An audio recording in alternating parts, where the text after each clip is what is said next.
2024 लोकसभा चुनाव के लिहाज से नरेंद्र मोदी जी के लिए पिछले कुछ एक दिन इतने खराब रहे हैं कि उनका 2024 के चुनाव के लिए कैंपेन उठने की बजाय, उनका जहाज उड़ने की बजाय, टेक ऑफ करने की बजाय लड़खड़ाता हुआ नजर आ रहा है। और एक के बाद एक ऐसे घटनाक्रम निकल करके सामने आ रहे हैं जो नरेंद्र मोदी जी के कैंपेन की, जो नरेंद्र मोदी जी के प्रचार की, उनके जहाज की हवा निकालने का काम कर रहा है। एक के बाद एक ऐसी घटनाक्रम हो रहे हैं जो लोगों के दिलो दिमाग में, जहन में उतरते जा रहे हैं और जिनका बीजेपी के पास में कोई जवाब नहीं है, कोई तोड़ नहीं है।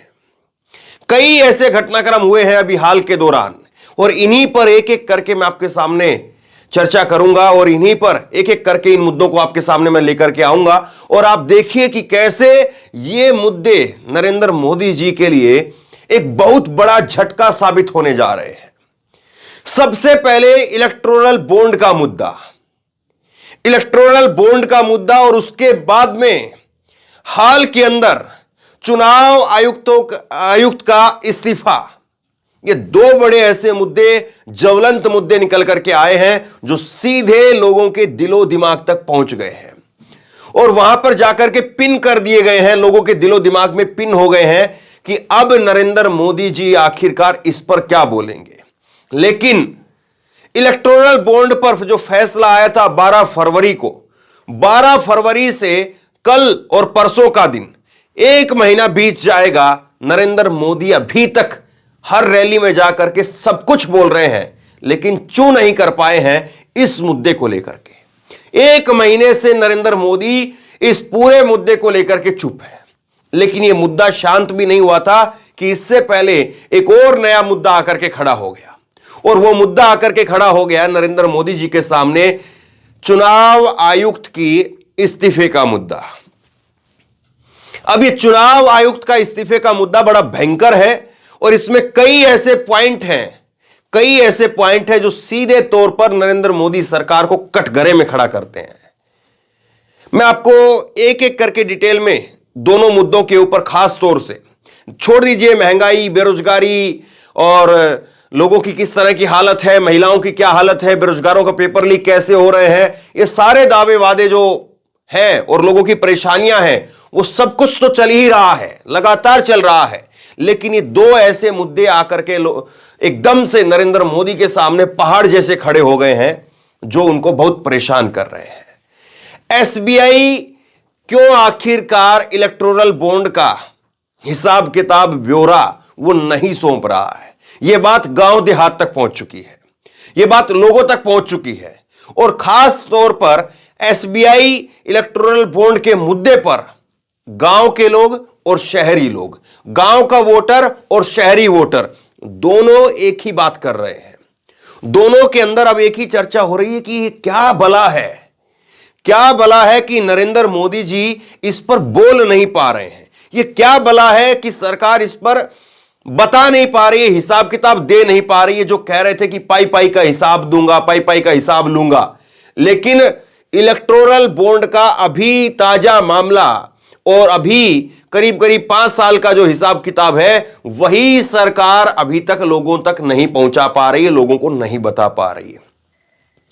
तो ये जो मुद्दा है एसबीआई का इलेक्टोरल बॉन्ड का मुद्दा, वो लोगों तक पहुंच चुका है, इसमें कोई दो राय नहीं है। गांव गांव में, देहात में, नुक्कड़ पे, चौरायों पर, चाय की टपरी पर, हर जगह इस बात की चर्चा हो रही है कि इसमें कुछ ना कुछ तो गड़बड़ घोटाला है ही। और देखिए पहले से ही नरेंद्र मोदी की सरकार वो एक आरोप से लबरेज है कि यह सरकार उद्योगपतियों की सरकार है, यह सरकार उद्योगपतियों के लिए काम करती है। पहले से ही उसके ऊपर इतना मोटा लबादा इस चीज का डाल दिया गया है या वो इतना मोटा लबादा इस चीज का लेकर के सरकार चल रही है कि उसके बाद में अब ये एसबीआई इलेक्टोरल बॉन्ड का मुद्दा आकर के पूरी तरह से सरकार के ऊपर वो मुद्दा, वो उद्योगपतियों की सरकार का जो टैग है वो ऐसा मजबूत हो गया है कि लोगों के जहन में वो पहुंच चुकी है बात। और लोग कह रहे हैं कि हमारे काम धंधे मंदे हैं, आप किसी से पूछिए, गांव देहात में पूछिए, शहरों में पूछिए, कोई ये नहीं कहेगा कि नहीं चंगासी, मंदासी। मंदासी जो है ये रोने वाले देश के आपको करोड़ों लोग मिल जाएंगे, लेकिन सरकार का चंगासी, वो चंगासी का हिसाब, चंदा का चंगासी, वो हिसाब लोगों तक नहीं पहुंच पा रहा है कि सरकार का चंदा चंगासी लेकिन लोगों का धंधा मंदासी। अब ये बात लोग सवाल करने लग गए हैं, लोग इस बात को जो है वह पूछने लग गए हैं कि ये आखिरकार क्या बला है।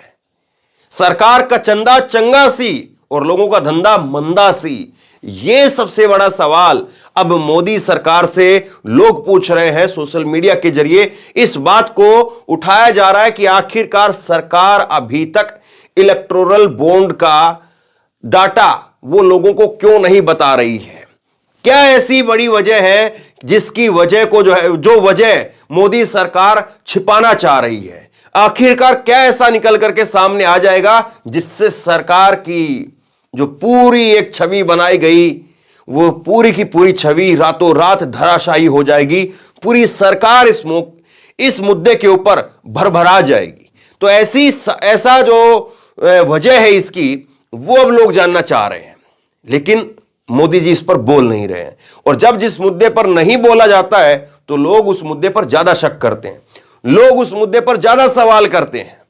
अगर आप नहीं बताएंगे कि आप क्या करते हैं तो फिर लोग ज्यादा पूछेंगे, बता देंगे तो फिर सवाल खत्म हो जाएगा, मुद्दा ही खत्म हो जाएगा। लेकिन मोदी जी के पास में बताने के लिए इस मुद्दे पर बहुत कुछ है नहीं, शायद इसीलिए मोदी जी इस मुद्दे पर अभी तक चुप है, सन्नाटे में है।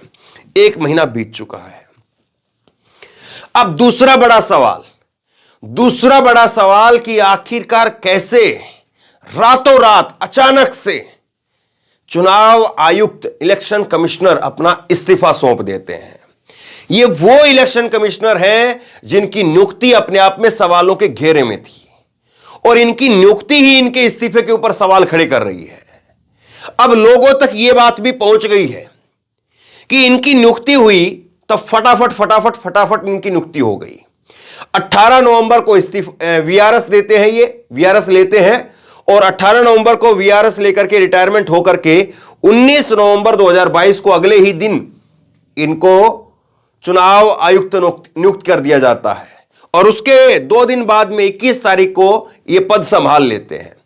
तो जो व्यक्ति सोच समझ करके और इस तरह से नियम प्रक्रियाओं को जो है वो एक तरह से उल्लंघन करके जिसकी नियुक्ति करवाई गई, या लोगों के अंदर परसेप्शन ये गया कि सरकार ने बहुत चहेते अपने किसी अफसर को और सब कुछ नियम कायदे ताक पर रख करके उनकी नियुक्ति कराई है, और जिनका अभी रिटायरमेंट भी नहीं था।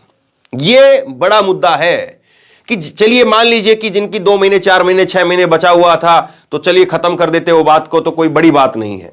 2 महीने 4 महीने बचा हुआ है और हो सकता है कि उसको कोई वाकई में जो है वो व्यक्तिगत कारण है या स्वास्थ्य कारण है, तो व्यक्ति सोचता है कि अब मेरे 2 महीने 4 महीने बचे हैं रिटायरमेंट के, या कोई पलीता लगने का डर है, तो मैं पहले ही रिटायरमेंट ले लेता हूं। लेकिन अरुण गोयल जिन्होंने इस्तीफा दिया है इलेक्शन कमिश्नर ने, उनकी अभी तक जो है उनका जो कार्यकाल है वो 2027 तक बचा हुआ था, और 2025 के अंदर, यह और महत्वपूर्ण बात है, 2025 के अंदर वो चीफ इलेक्शन कमिश्नर बनने वाले थे।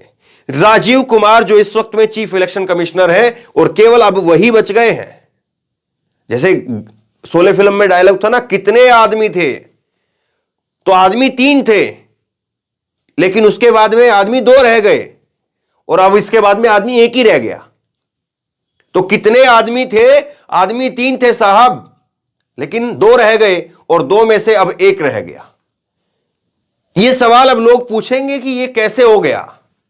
और अब होली भी आ रही है, तो ये शोले के गाने होली में ना बजें और शोले का जिक्र होली पर ना हो, और फिर उसके बीच में ये कितने आदमी थे इसका जिक्र ना हो, लोग तो करेंगे साहब। लोग इस बात का जिक्र भी कर रहे हैं, ये सवाल भी पूछ रहे हैं, और लोगों का ये सवाल वाजिब भी दिखाई दे रहा है। लोगों का ये सवाल वाजिब भी इसलिए है कि आप जिनको बाजे गाजे के साथ में लेकर के आए, ऐसा क्या हुआ कि उन्होंने इस्तीफा दे दिया झटके से, और झटके से उनका इस्तीफा स्वीकार भी हो गया। मान लीजिए कि उनकी कोई व्यक्तिगत कारण थे, कोई स्वास्थ्य कारण थे, तो उनसे बात की जाती, उनको कहा जाता, मनाया जाता कि 2 महीने, आप 3 महीने का जो समय बचा है, 75 दिन का वक्त बचा है, इसको खींचिए आप जैसे तैसे करके, करिए, कम से कम लोकसभा चुनाव कंप्लीट करवाइए, उसके बाद में आप रिटायरमेंट ले लेना, उसके बाद में आप इस्तीफा दे देना, आप जैसे चाहेंगे वैसा हो जाएगा। सरकार बात करती उनके साथ में, लेकिन उससे पहले ही मैदान उन्होंने छोड़ दिया। अब मैदान छोड़ता कब है आदमी? एक कहावत कही जाती है कि हरे बाग को कभी भी हिरनी छोड़ती नहीं है। बाग वही छोड़ा जाता है जिस बाग में या तो कुछ बचा नहीं हो, या फिर जिस बाग में खाने से ज्यादा खतरा पैदा हो गया हो। खाना तो कम, खतरा ज्यादा जहां पर है, वहां पर जो है वो पशु उस बाग को छोड़ देते हैं कि यहां पर खाना तो छोड़िए, खतरा ज्यादा हो गया है, जान बचानी पहली जरूरी है, और जान रहेगी तो कहीं और खा लेंगे, कहीं और कमा लेंगे। आदमी छोड़ देता है उस जगह को। तो क्या वाकई कुछ ऐसा है अंदर खाने पर्दे के पीछे जो लोगों तक नहीं पहुंचा है? लेकिन यह भी बड़ा बड़ा सवाल यह है कि देर सवेर ये ऐसी ऐसी चीजें दबती नहीं है। देर सवेर इसका जो है वो धमाका तो जरूर होगा और पब्लिक तक बातें जाएंगी तो सही।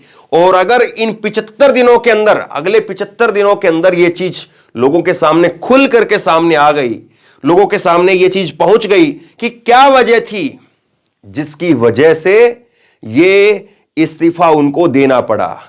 क्या ईवीएम से कुछ धांधली की बातें जिस तरह से लगातार सवाल खड़े होते हैं वो कोई मुद्दा है, या फिर जिस तरह से एक मुद्दा निकल करके आ रहा है कि पश्चिम बंगाल के लोकसभा चुनाव को लेकर के जो चरण बनाए जाने की बात की जा रही है, और जिसको लेकर के पश्चिम बंगाल में बीजेपी के नेता शुभेंदु अधिकारी, उनकी मुलाकात भी हुई। और बड़ी बात यह भी है कि पश्चिम बंगाल ही वो राज्य है जहां पर चुनाव आयोग की आखिरी बैठक हुई, आखिरी प्रेस कॉन्फ्रेंस हुई। चुनाव आयोग इस वक्त में देश भर में लोकसभा चुनाव के लिए तैयारियों की जायजा ले रहा है और अलग अलग प्रदेशों में जाकर के वहां पर प्रेस कॉन्फ्रेंस कर रहा है। वहां पर जो भी चीजें निकल करके सामने आ रही वो लोगों के सामने रख रहा है। तो एक तरफ तो जो है गाजे बाजे के साथ में जोर शोर से तैयारियां चल रही थी, और दूसरी तरफ खुद ही जो मेन बैट्समैन है वो हिट विकेट होकर के निकल जाए। इसका मतलब क्या है?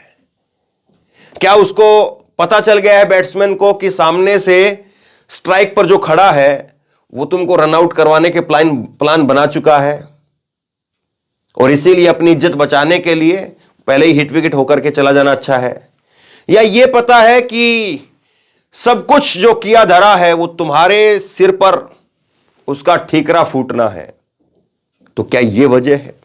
बहुत सारे लोग कह रहे हैं कि कुछ ऐसा बड़ा जो है वो गड़बड़ झाला है, कुछ ऐसा बड़ा धांधली जो है वो हो रही है जिसको लेकर के चीफ इलेक्शन कमिश्नर के अंदर और इलेक्शन कमिश्नर के अंदर इस बात को लेकर के डर है कि कहीं ऐसा ना हो कि हमारे हाथ काले हो जाएं। तो ये सारे सवाल हैं।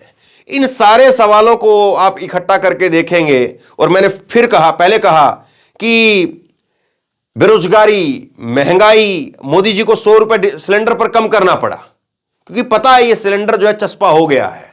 इस सिलेंडर का जो महंगा सिलेंडर है ये टैग चिपक चुका है, लेकिन अभी तक डीजल पेट्रोल ज्यों का त्यों है। डीजल पेट्रोल पर सरकार अभी तक कुछ नहीं कर पाई है, और अब पता नहीं चुनाव का क्या होगा, और चुनाव से पहले अगर होगा तो फिर लोगों के अंदर एक मैसेज चला जाएगा, देखिए ये सिर्फ और सिर्फ जो है वो चुनाव के लिए किया गया है। तो मतलब अब ज्यादा वक्त संभलने का सरकार के पास में बचा नहीं है। अब तो यही है कि सरकार सरेंडर करके सीधे लोगों के पास में जाए, बताए, कहे, मोदी जी बताएं, समझाएं, कहें। हो सकता है कि लोग यकीन कर लें, हो सकता है कि लोग उस बात को समझ जाएं, हो सकता है कि अगर आप बोले तो वो बात सुलझ जाए, लेकिन आप उस बात पर नहीं बोल करके, चुप्पी साध करके उस बात को और उलझा रहे हैं, उस बात को और शक के दायरे में लेकर के आ रहे हैं। तो यही सबसे बड़ा सवाल है कि कैसे नरेंद्र मोदी जी वो इस पूरे प्रकरण के अंदर अपने आप को एक ऐसे घेरे के अंदर खुद ही कैद करते जा रहे हैं, जिस घेरे में अगर वो वाकई जकड़े गए तो 2024 का चुनाव उनके लिए बहुत मुश्किल हो जाएगा। और एक तरफ जो है सरकार 400 पार 400 पार 400 पार करके फर्राटेदार दौड़ लगाने के मूड में दिखाई दे रही थी, फर्राटा भरती हुई दिखाई दे रही थी। सरकार का जो जहाज है वो उड़ान भरने के लिए बिल्कुल तैयार हो रहा था, और ऐसे में कुछ ऐसी चीज आकर के सीधी टकरा रही है जो सरकार के सामने इस तरह से विशालकाय बन करके खड़ी हो गई है कि सरकार को अब जवाब देते बन नहीं रहा है। बहरहाल सवाल यही है कि क्या 2024 से पहले ये पूरी गुत्थी जो इस वक्त में पूरी तरह से उलझ चुकी है, ये सुलझ पाएगी? क्या सरकार इस पूरे मामले से अपने आप को बाहर निकाल पाएगी, या गांव से लेकर के शहर तक, नौजवान से लेकर के बुजुर्ग तक, महिला से लेकर के बच्चियों तक, हर जगह यह सवाल पहुंच चुका है कि ये दो मुद्दे ऐसे हैं जिनके ऊपर सरकार चुप है, तो इसका मतलब दाल काली है या दाल में कुछ काला है, या तो दाल में कुछ काला है या पूरी की पूरी दाल काली है। यही वजह हो सकती है कि सरकार जो है वो चुप है। तो बहरहाल आप बताइए कि ये दो बड़े मुद्दे जो इस वक्त में नरेंद्र मोदी सरकार से पूरी तरह से चिपक गए हैं, क्या इसका बड़ा खामियाजा वाकई सरकार को उठाना पड़ेगा? आप क्या सोचते हैं नीचे कमेंट बॉक्स में लिख करके जरूर बताइए। इस वीडियो को खूब शेयर कीजिए, लोगों तक पहुंचाइए, और इसी तरह की तमाम खबरों के लिए ऑनलाइन न्यूज इंडिया को सब्सक्राइब कीजिए। साथ में जो बेल आइकन है घंटी उसको जरूर दबाइए, ताकि जैसे कोई खबर अपलोड करें उसकी नोटिफिकेशन सीधे सबसे पहले आपको मिल सके। अगर ये वीडियो फेसबुक पर देख रहे हैं तो फेसबुक पर हमारे पेज को लाइक कीजिए, फॉलो कीजिए और इस खबर को शेयर कीजिए। आपका बहुत बहुत धन्यवाद।